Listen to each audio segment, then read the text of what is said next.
m'appelle Mathias Vincenot. J'enseigne ici depuis 2003, donc je commence à être un vieux prof.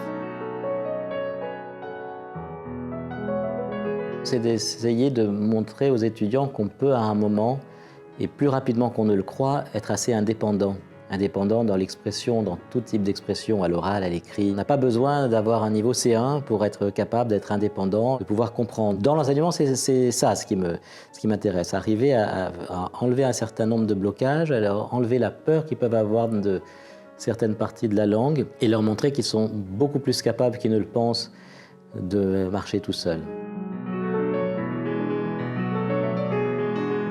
Ce qui est marquant, en fait, ce sont des moments un peu originaux où on se dit, finalement, ce moment-là, on ne le retrouvera pas. J'ai fait venir plusieurs fois des chanteurs dans mes classes. J'avais fait venir notamment Patrick Coutin, qui chantait « J'aime regarder les filles » et qui a expliqué aux étudiants comment le hasard avait fait que cette chanson avait fonctionné. Elle est arrivée au moment des radios libres, en 1981. Il expliquait que peut-être cette chanson n'aurait pas fonctionné si elle était sortie à un autre moment.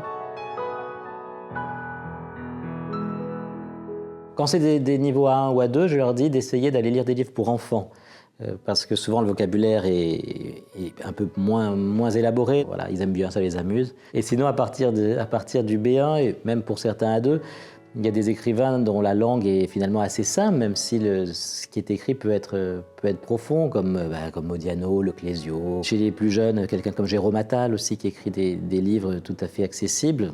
J'aime bien aussi leur conseiller, quand je vois qu'ils peuvent apprécier parfois la poésie, je leur conseille une anthologie qui est sortie il y a déjà un petit moment, mais qui est intéressante, qui s'appelle Poésie de langue française, où vous avez des poètes de toute génération, mais qui écrivent en face du poème pour l'anthologie quelques mots sur leur rapport à la langue française.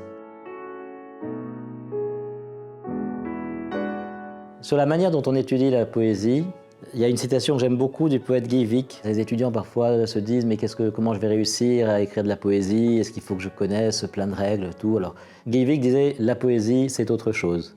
Alors quand ils s'angoissent, je leur dis « ben voilà, ayez ça en tête, la poésie, c'est autre chose ». De tenter de lire et d'écouter des choses en français sans prendre de dictionnaire. S'apercevoir qu'on peut comprendre une phrase, un paragraphe, sans comprendre chaque mot de la phrase, sans comprendre chaque mot du paragraphe. Par exemple, ils peuvent faire ça, lire quelque chose quand ils sont dans le métro, par exemple.